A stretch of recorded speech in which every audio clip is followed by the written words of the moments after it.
Chapter 20, The Weeping Wind, Part 2. His mother had often said to him, "When you grow up, you'll become the wind." When he came of age at 15, he would go out into the world, but until then, she told him, he must study all that the world had to offer. 2 more years of this learning lay ahead of him. Become the wind, she told him, and blow so that the air of the western reaches might stay clear. It was a memory from the time before Rikusen was called Rikusen. The women protected the town while the men roamed across the plains. This was what he had been taught. He was sad to know he would have to leave home someday, but if he could become the wind, if he could be of help to his mother and his older sister, then he was glad of that. He enjoyed his afternoon walks, trying to decide how he could best use the pocket change they gave him, how to get something good for it and not waste it. What should he spend it on that would be satisfying? That was its own kind of study. Many of his male relatives who went out on their own became merchants, and Rikusen expected that was the path he, too, would choose. He went from shop to shop, comparing flavors and prices and quantities, until he found the best dried fruit or goat's milk and bought it. Then, he would go to the shogi hall. It was full of adults with time to kill jawing with each other, and there was much information to be had there. Rikusen might be able to hear even more talk at the tavern, but he wasn't yet of age and they wouldn't let him in. There were plenty of drunks at the shogi hall too, but once in a while you could run into a true master. "Oh, hey there, kiddo. Back again?" asked an old man sitting at a shogi board. He was a former secretary at the administrative building. He was mostly retired now, but he was collecting materials for some sort of new history he was compiling. He was the best shogi player in the western capital. Everyone called him Big Lin. Aha! Rikusen seated himself beside Big Lin and studied the board. Sticking close to him would keep the nastier drunks away. Then Rikusen tilted his head. "Huh! Big Lin was losing this game. You didn't see that often." Rikusen looked at his opponent and saw a man still more or less in the bloom of youth, but ragged, filthy. His face bore a fine stubble, his clothes were grimy, and his hair was barely tied in place. His outfit was nice enough, but it seemed his circumstances weren't. He looked feeble and had no tan. He didn't seem to be a resident of the western capital. But his eyes glinted like those of a fox. "I see you have a little pawn with you," the man said, a shogi piece. He wore a monocle over one of his fox-like eyes, an imported piece, but on this guy everything looked crude instead of fancy. What did he mean by that? He seemed to be talking about Rikusen. He bristled at the expression, his hands balling into fists. "Who are you calling a pawn?" he demanded. "Don't get upset, kid. Laken's just that kind of creature," Big Lin said calmly. "But he called me a pawn. What's wrong with that?" "Most people. He just calls them ghost stones." Ghost stones. Rikusen wasn't sure what the difference was between a ghost stone and a pawn. He looked at the board as he pondered the question. This Laken might look suspicious and might mock everyone he met, but he backed it up by being a tremendous shogi player. This was the first time Rikusen had ever seen Big Lin losing a game. Even if Big Lin wasn't quite the player he had been in his youth, at the peak of his powers, people still called him the shogi sage. It almost didn't seem possible that he could lose. But this visitor seemed to be holding him to 50-50 in their games. Curious, Rikusen came back the next day, and the day after that. Laken was always there. Did he even have a job? When he wasn't at the shogi hall, Rikusen found out, he was at the go hall. All he did was play games. One day, Big Lin wasn't there. Laken was playing with some other people, but he looked awfully bored by it. "It's him again," someone said. "The Yi boy." No one would have dared to say such a thing in the presence of Big Lin, but they felt no need to restrain themselves when Rikusen was alone. Yi boy. A child of the Yi clan, that was what they were calling him. The Yi clan ruled the western capital, but there were many who resented their unique system of inheritance and were all too ready to speak ill of them. Generation to generation, the Yi clan was ruled by women. Any boys who were born left their homes when they came of age. Yi women did not have husbands, and didn't know who the fathers of their children were. Like animals, some sneered. Rikusen knew that such contempt was to be expected. Many members of the nomadic tribes passed through the western capital, and those tribes had always had a strong patriarchal bent. They even denigrated children of unknown fathers as Yi spawn. For all that, Rikusen still felt the pride of knowing that the Yi had protected these western reaches for centuries. Without Big Lin there, he did the next best thing and sat down beside Laken. They'd met several times now, but the other man had made no effort to remember Rikusen. In fact, he made no effort to remember anybody. He just sat in front of his shogi board. If someone put a few coins on the table, he would play. That was it. The most he might do is compare someone to a shogi piece based on whether they were weak or strong, or perhaps by some other standard. Mister, don't you remember faces? I don't get people's faces, Laken said. He might be a grown-up, but he didn't talk like one. What's to get? You see them a few times, you remember them, right? I only see go stones. Or shogi pieces if I'm lucky. This made no sense to Rikusen, but he didn't think Laken was lying. Distinguishing people's faces was probably no easier for him than telling livestock apart was for most people. Among the nomadic tribes, it was said that some herdsmen could distinguish each and every one of their sheep, but Rikusen could never do that. Maybe Laken saw people's faces the same way Rikusen saw sheep. Well, what do you do when you really need to remember who someone is? Laken was silent for a moment. As he mulled over Rikusen's question, he continued a merciless game of shogi. His opponent blanched, acknowledged he was defeated, and put some coins on the table. Maybe Laken was supporting himself by wagering on shogi games. Finally he said, I remember them by the shape of their ears, or their height. I look at the quality of their hair. Memorize the stink of their sweat. Or I listen for the pitch of their voice. Wouldn't it be easier to just remember their face? I don't get faces. I can see people have eyes and a nose and a mouth, but when I try to put them together, they get all tangled up and all I can see is a go stone. Now, the size of a person's nostrils, the length of their eyelashes, those, I can understand. So he didn't remember an entire face, just specific details about it. That sounded exhausting. No wonder he only did it for the most important people. Did you come from the central region, mister? Rikusen asked. Yeah, and one of these days I'll go back.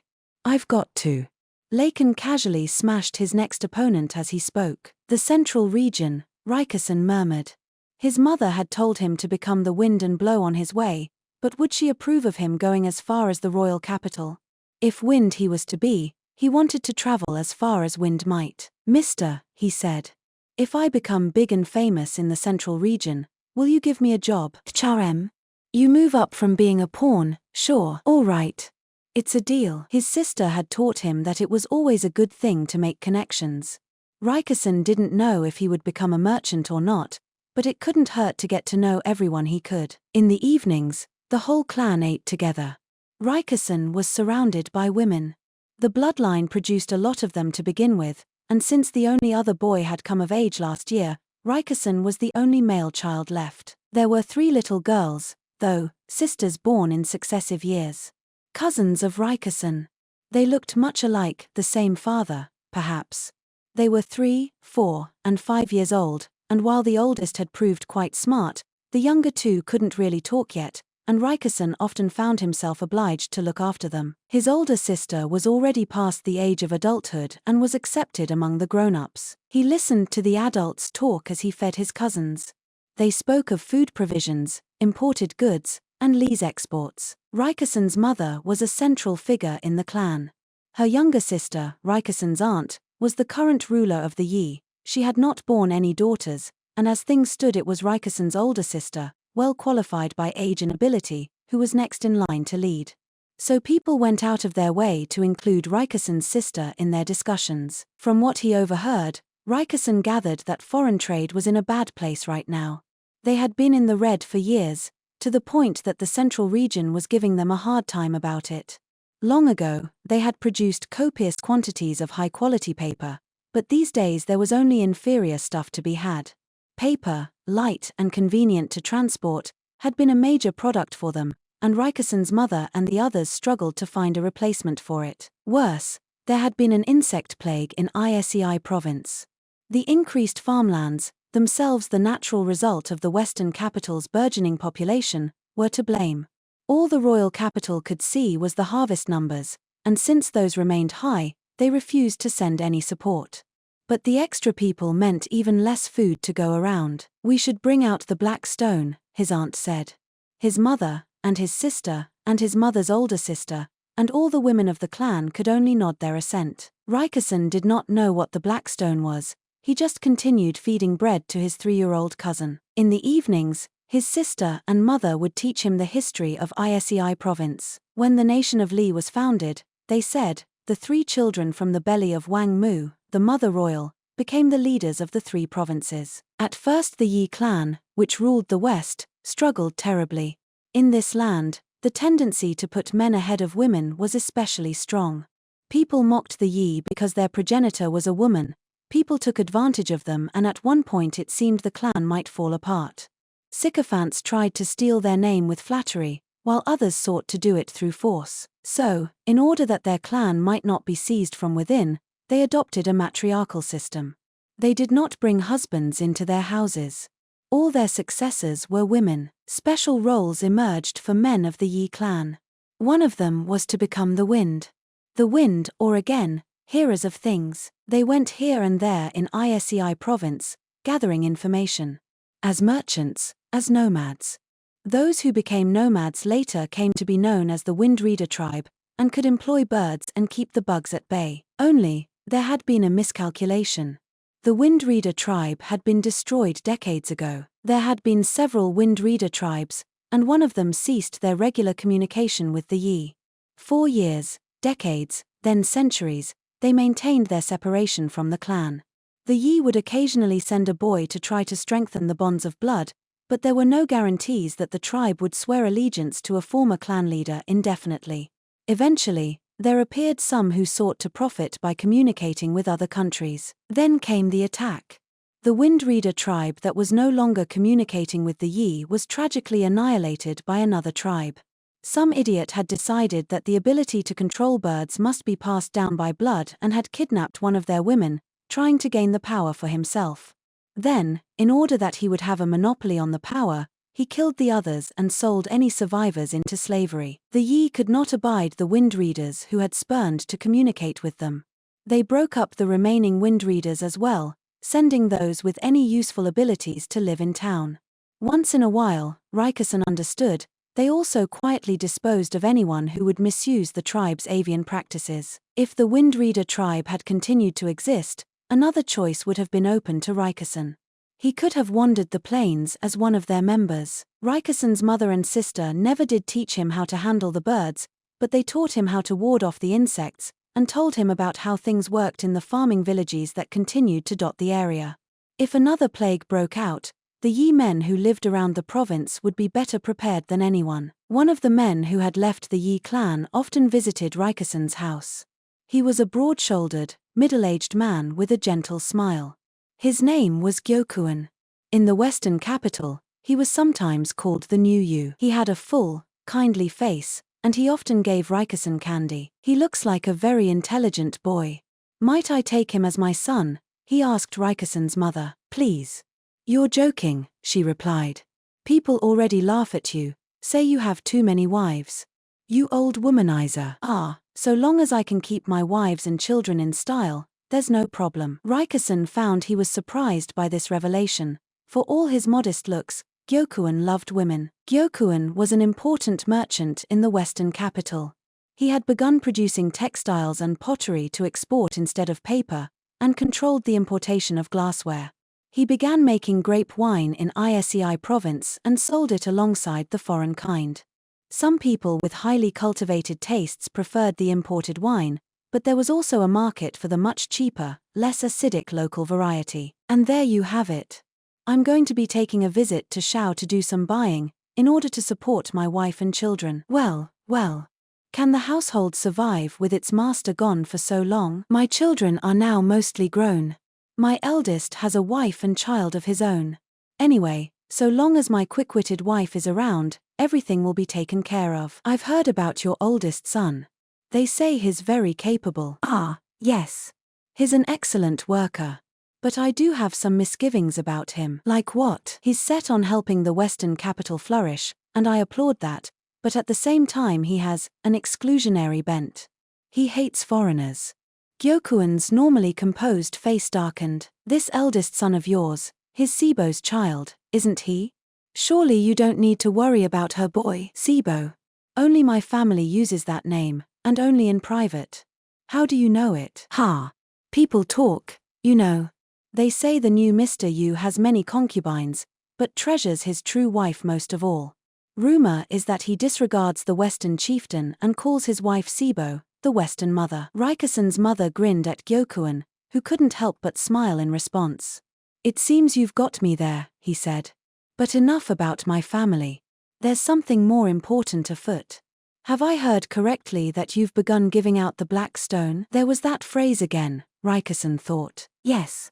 The poor harvest, you know, no other choice. I think you've got a bit of a hand in that particular trade yourself, Raikusen's mother said. His older sister listened silently. Raikusen seemed to be the only one who didn't know what they were talking about. Yes, but I'm doing it on the up and up. If you're having trouble, I should be able to give you at least some support. Raikusen's mother and sister both looked grave. It's time for you to go to sleep, his sister said, trying to shoo him out of the room. But I'm not tired, said Raikusen. It's late enough. Time for bed. She chased him into the bedroom next door. Frustrated, Raikusen pretended to go to sleep, but soon he had his ear pressed to the wall, listening. And what would we have to do to earn your support? He heard his mother's voice, slightly muffled by the wall. Please. You make me sound uncharitable. Ye men are raised to give nothing away as merchants. And you are an ye man, aren't you, Gyokuin? Got me again. After a brief pause, he said, I want you to let me borrow the family register. The family register. That was a record of where the people in Isei province had come from and when they had arrived. There were those without a register, but if they wanted to do business in the Western capital, they would have to make one, have to prove who and what they were. Absolutely not. That's an official document. If you want to borrow it, I can only assume you want to change something. That would explain why you're talking to me and not the chieftain. You won't budge on this? Gyokuin asked. No. Anyway, the family register is already on loan to Big Lin, as reference material. Oh, Gyokuin sounded disappointed. Why would you want to change the family register, anyway? It's about that eldest child of mine. Your son. Yes. Gyokuou. The register contains the honest truth about his origins. I think he hates foreigners because he realized where he comes from. Raikusen continued to eavesdrop, although he was somewhat lost by this conversation. There's no end of former wind readers who come to make demands of me on my wife's account. My business has grown considerably. Imagine what people would say if my own successor had no blood connection to me. If you believe that the Western capital needs the new Yu family, then please, help me. Although he couldn't see him, Raikusen could almost picture the distress on Gyokuin's face. Your first wife, Sibo. She came from the wind readers herself, didn't she? Raikusen's mother asked. Yes, that's right. From the traitor tribe of wind readers that I was supposed to join. I should have been her husband there. Should have deepened and strengthened our ties. This was the wind reader tribe that had been destroyed so long ago. Yes, my wife was from the tribe that betrayed us. But it was the adults who committed that treachery. The children knew nothing of it. Whenever I saw her after that, she always looked just as she had those years ago. We did see each other a number of times, you know. Raikusen wanted to hear more, but he sensed his sister coming over to the bedroom and quickly dived into bed. Sister. What is the black stone? He asked, trying to sound sleepy. It's not something you need to know about yet, she said. But you told me. You told me to study. That I shouldn't be ignorant. His sister paused, then said, the black stone is coal. A rock that burns.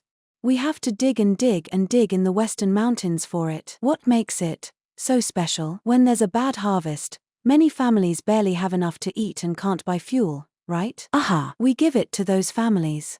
That didn't sound like such a bad thing, but it's hard to dig up the stone, right?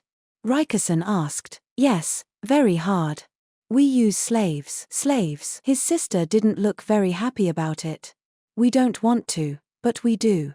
The more they mine, the quicker they're freed.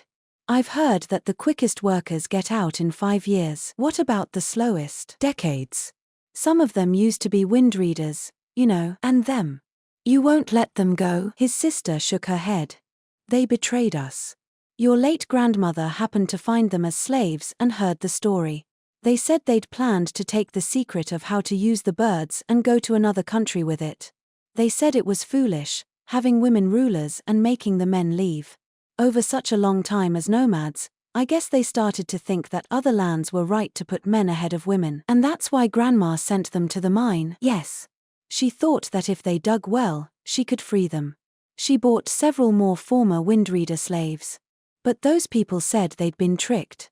Apparently they thought Grandmother would free them even if they sat around doing nothing. Gyokuin, he's too soft on people. He frees slaves as soon as he buys them. Rikusen's sister seemed to see this as a problem. Rikusen wanted to ask more questions about Gyokuin and his wife and his eldest son, but he refrained. It would be too obvious that he had been eavesdropping. But if the slaves work hard in the mine, eventually they can be free and leave, right? He asked. Yes, but it's dangerous work. The ones who have been there for decades, maybe that shows they aren't doing anything. Maybe they think we're the ones who are evil and wrong. They, she added, must hate us. They must hate us. At whom had his sister's words been directed? He didn't know. He did know, however, that the Yi clan was held in contempt by a great many. There was a commotion that day, starting first thing in the morning. People surrounded the mansion. They seemed to be voicing some kind of complaint. Rikusen held his terrified cousins and tried to comfort them, but he didn't know what was happening any more than they did. Elder sister, what is this? What's all the noise outside? He asked. It's nothing. Everything is fine, she said. But it clearly wasn't. Her face was bloodless, pale. Their mother came and spoke to his cousin's mother. A different aunt from the one who led the clan, the cousin's mother was the youngest sister of Rikusen's mother, well separated in years. Go out the back. Take the children with you, Rikusen's mother said. The children included him. The house of Gyokuin's newest wife, the Yu family, you know them, isn't far. I'm sure you remember her. The former dancing girl? Her children are almost the same age as yours. You're close with her. But, no buts. Take them and go, Rikusen's mother said, her tone commanding. She all but chased her sister out of the house, and Rikusen along with her. His mother and his other aunt, the leader of the clan, went out front. They stood there talking to the mob, which looked like it was at a breaking point. Rikusen understood that they were buying time. Let's go, while we have the chance. Rikusen, his aunt, and his cousins slipped out the back of the house. When they went to the house of Gyokuin's newest wife, they found a woman with red hair and green eyes. When she saw Rikusen and the others, she gestured them around to a back entrance. What in the world is going on? The cousin's mother asked. Unlike Rikusen's mother and other aunt, she was an easygoing woman, and was rarely included in the household discussions on even terms with his mother and the others. She didn't fully grasp what was happening. They're saying the Yi clan has been dishonest and that it's been reported to the central government. The red-haired woman looked down as she spoke, her eyes shaded by long eyelashes. Dishonest? Rikusen's aunt asked. Yes. They say they've been lying about the amount of coal we mined. The black stone. Now they have a problem, his aunt said, incensed. She sounded like she couldn't believe what she was hearing. It gets worse, the red-haired woman said. Worse, they say the clan is making claims beyond its station, that it claims to have within the clan a man descended from the imperial lineage, and that they say this makes them the rightful heirs to the throne.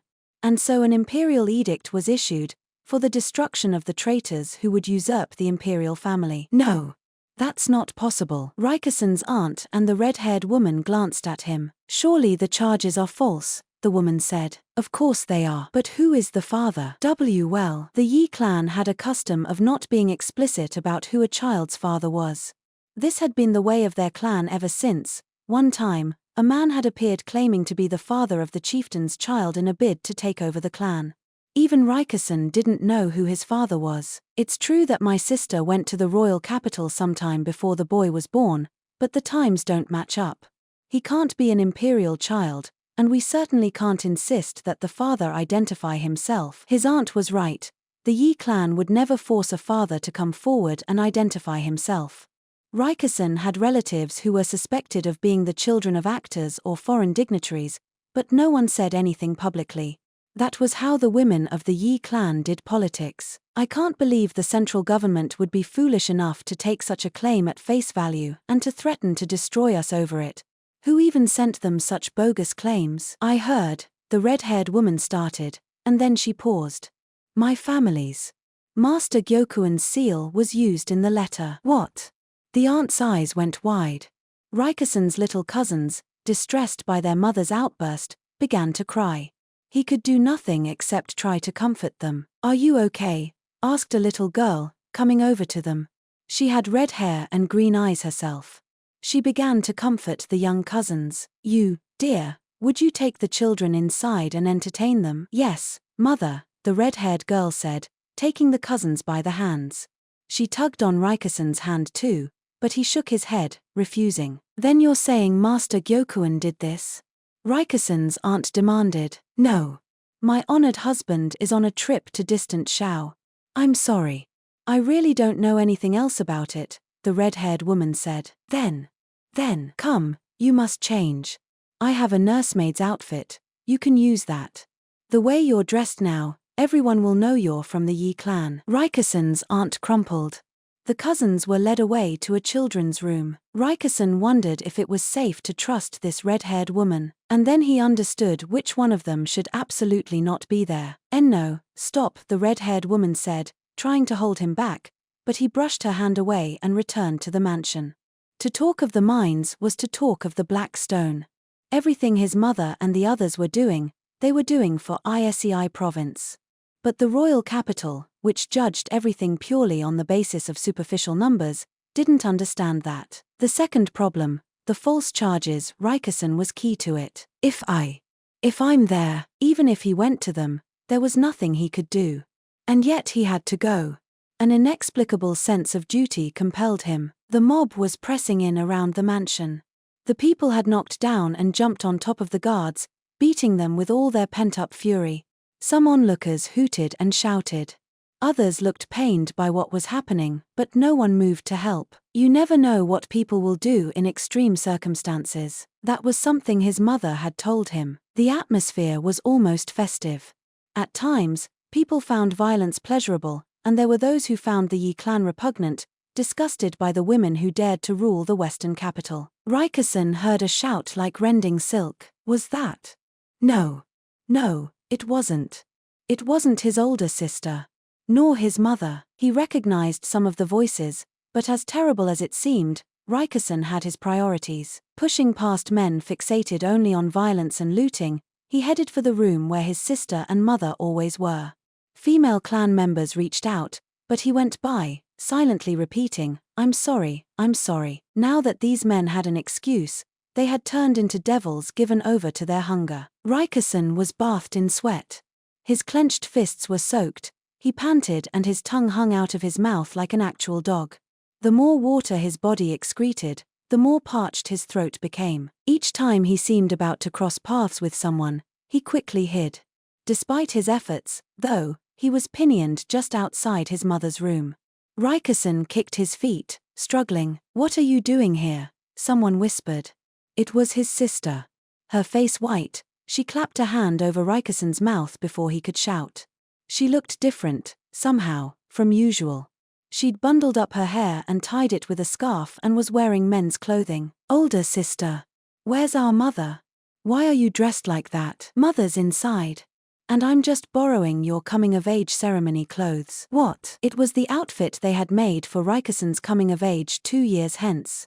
Assuming he would grow, they'd made it a little large. His mother had been planning to spend a long time embroidering it. Hardly knowing what was going on, Rikusen found himself dragged into another room.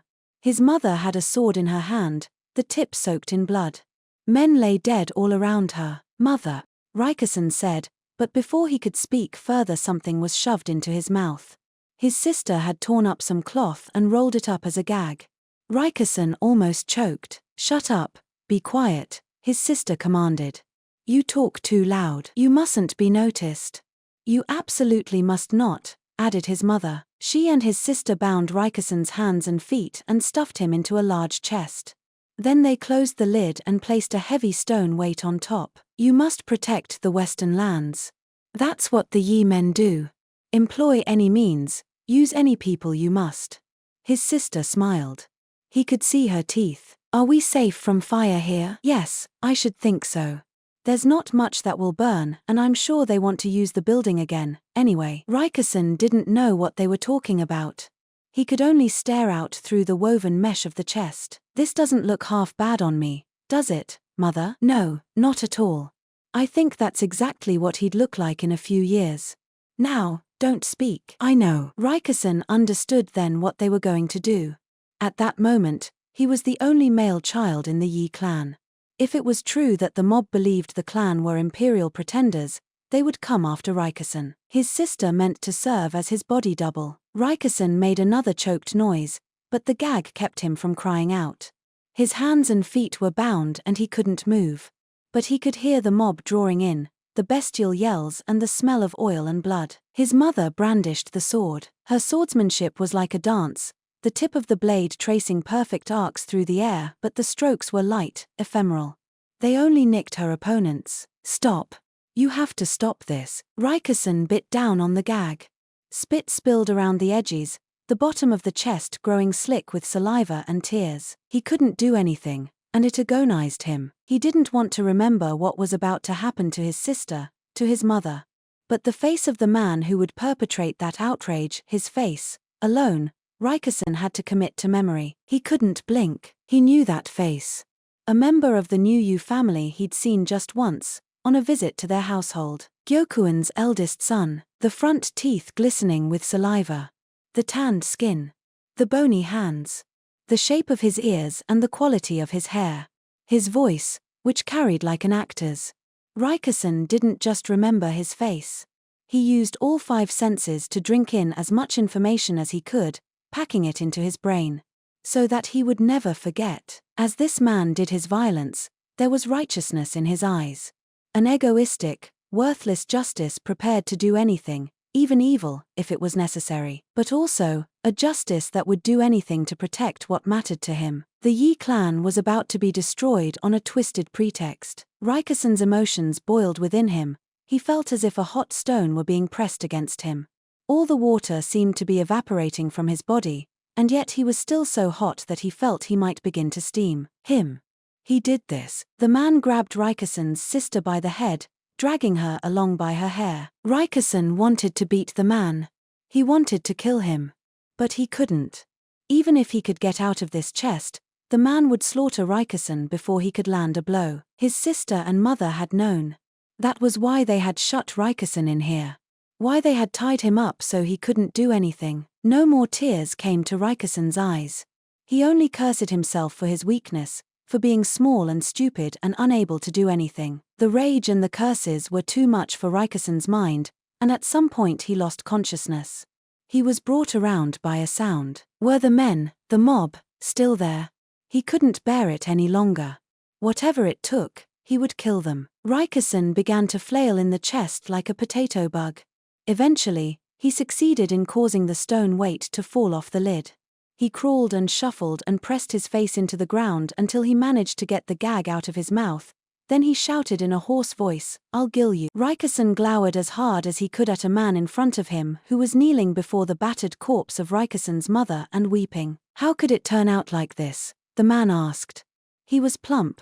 Rikison remembered seeing a soft smile on his face. It was Gyokuin. Rikison pitched forward, crawling toward Gyokuin and grabbing onto his feet. Normally, he might have been able to deal with things more rationally. The tears in Gyokuin's eyes were of pity and regret. This was not a man on whom Rikison needed to take revenge. Yet at the same time, he was the father of the man Rikison hated more than any other. Gyokuin said nothing, only comforted Rikison as the boy bit at him. "I'm sorry. I'm sorry. It's my fault. It's all my fault." He didn't care that Rikison's teeth sank into his leg. He didn't care that the blood flowed. Gyokuin only kept trying to offer Rikison comfort. Gyokuin took the battered, filthy Rikison to the home of the woman with red hair. His aunt and cousins were still there. Unlike his mother and sister, his aunt had never come out front, and no one knew she belonged to the Yi clan. She was dressed as a nursemaid, hidden. "You're leaving, brother?" asked the oldest of the trio of sisters, Hakuyu, tugging on his sleeve. "Yes. I'll be going a bit far away. Raikkonen couldn't stay in the western capital anymore. If he did, he was sure he would forget his mother's and sister's words. He could never forgive Gyokuin's eldest son, Gyokuoyu, or those who had joined him in attacking the Yi. He could only harm the people who lived in this city. Though it took every ounce of his strength, he turned his back on his cousins. Hey! A red-haired child called out to him. She was the one they called you, he thought. Yes, what? Raikkonen didn't have time to be sweet and gentle just because she was so young. Do you hate brother Gyokuoyu? I don't even want to hear his name. Really? He hates me too. I wonder, will he come after me someday? Raikkonen paused.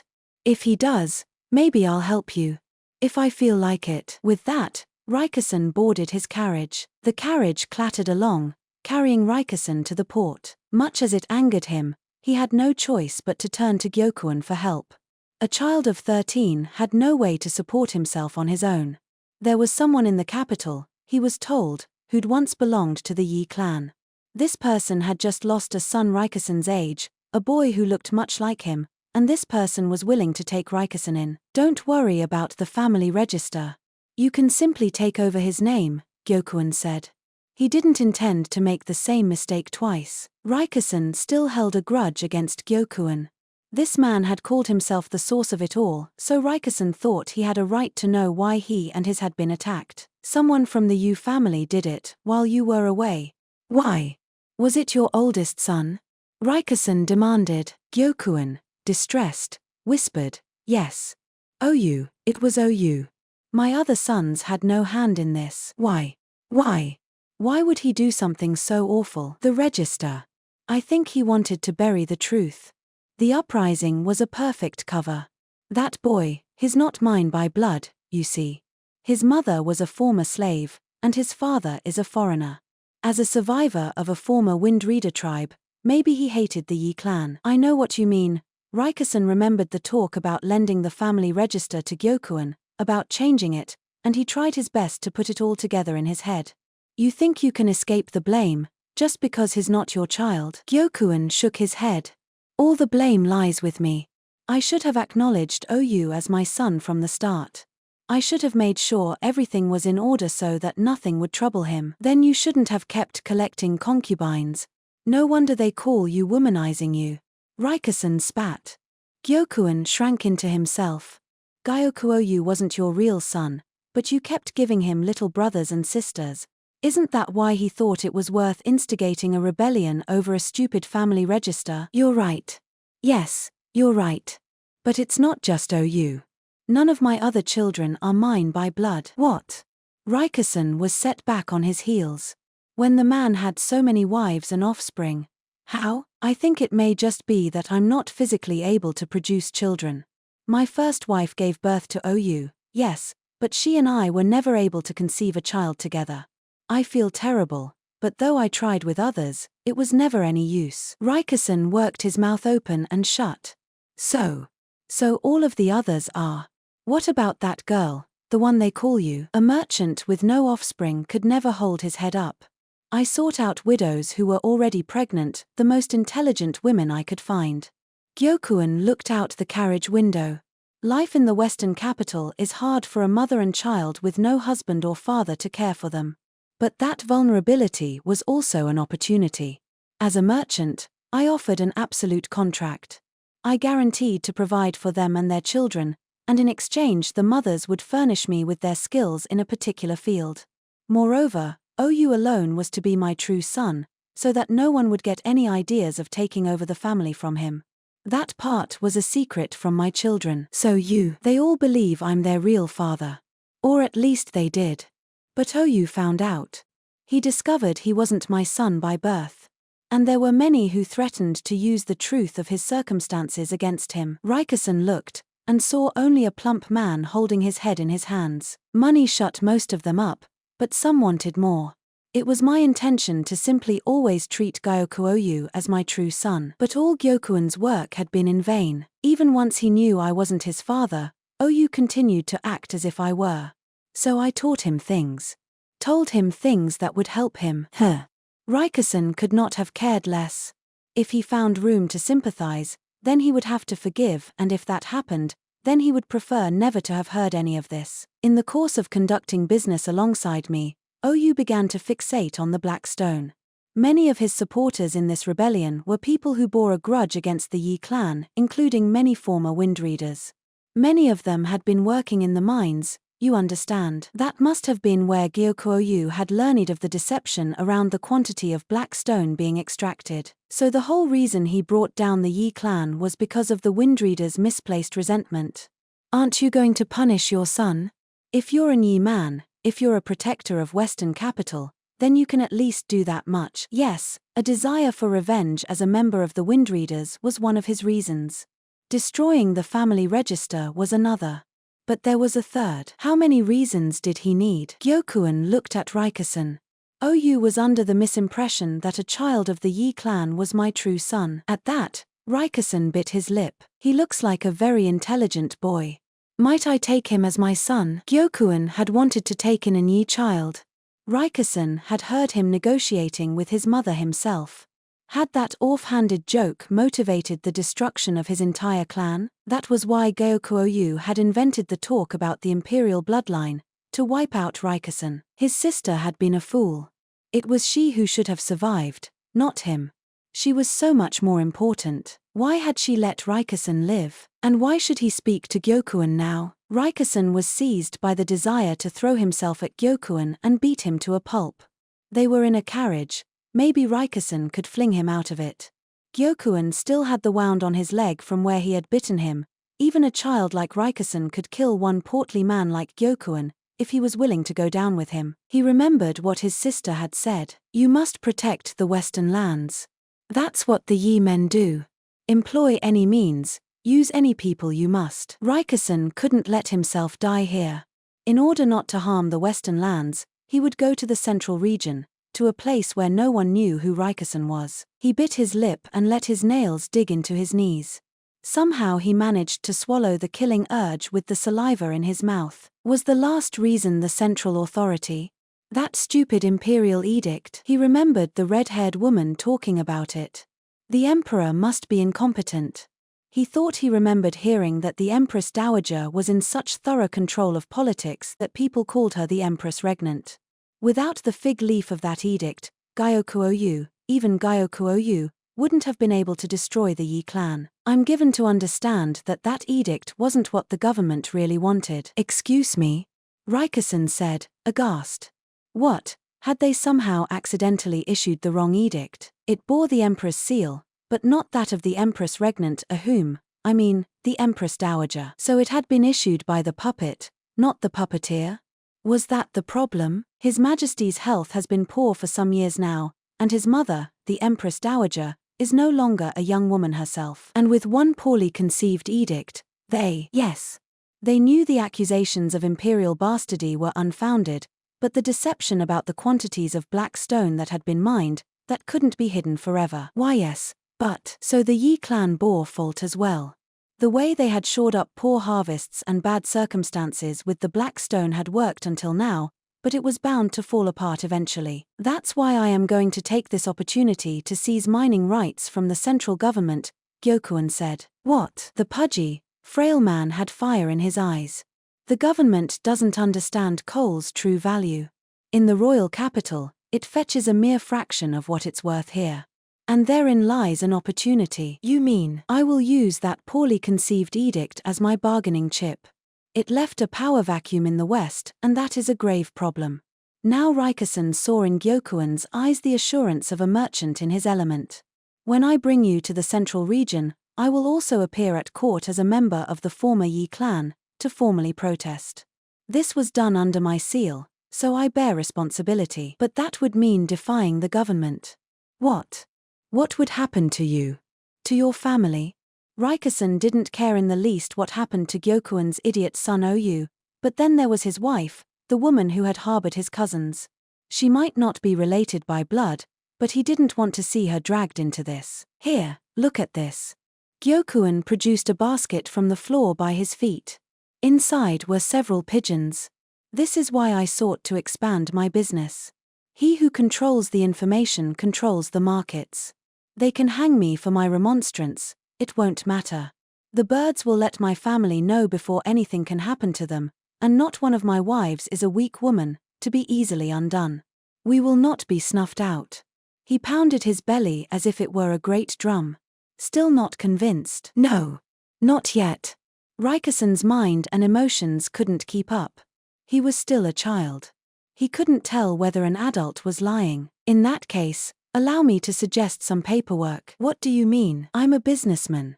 And I favor those who will help to make the Western capital great. A results-oriented mindset, he was a businessman indeed. At the same time, I flirt with danger. Almost by definition, my life will be shorter than my children's. I fear that, when I am gone, one of them may grow greedy and try something. That seemed like something the man OU would do, Rikeson thought. In fact, he already had. Should that happen, I want you to eliminate that child. And then you must protect the Western capital. What the hell? Didn't that still work out to him becoming Gyokuin's successor after all? He would sooner die. After all this, now you're going to ask me to wipe your ass? Rikeson demanded. That's not what I'm doing. This is the fate of men who become the wind. Men who become the wind. Gyokuin, Rikeson realized, was just the kind of man his mother and sister had said he was. It was a low-down, dirty way to get him. When he put it like that, Rikeson had no choice but to accept. No choice but to learn the same stubbornness under a gentle smile. Rikeson would take his craggy heart and hone it with a polishing stone, working and working until it was smooth and beautiful. And then he would make himself sharp as a sword, prepared to strike down anyone at all, when the need arose. I believe we've arrived. Rikeson climbed out of the carriage to find himself at the port. There he saw a man behaving very strangely. No ships. No. You can't make me get on one. There he was, a full-grown man, clinging to a post and throwing a tantrum like a child. You have to get on the ship or you can't get home. Come on, we finally found one to take you. But ships? I can't. No ships. Rikeson recognized the man. It was Laken. Mister, what are you doing? He asked before he could stop himself. Tcharem? Who are you? A shrimpy pawn. Laken had completely forgotten about Rikeson. He was used to that by now, but it was still annoying. You're going back to the capital, aren't you? Well, I think you'd have a better time on a boat than going overland. Lurching around in a carriage and lurching around on a ship weren't that different, so better to go with the quicker trip, Rikeson thought. GNRR, Laken grumbled, but he shuffled onto the boat. You really can't remember people's faces, can you, mister? Are you going to be all right? HRM. I guess it might be a problem when I make it in the world. Then when you make your fortune, hire me. I'll remember everyone's faces for you and never forget. It'll be good for you. Chem, yeah, all right. It was the simplest of conversations. He never imagined that a decade later, it would actually come true. By then, the man who had come to be known as the freak strategist had completely forgotten about Rikeson. In the end, the Yi clan was destroyed.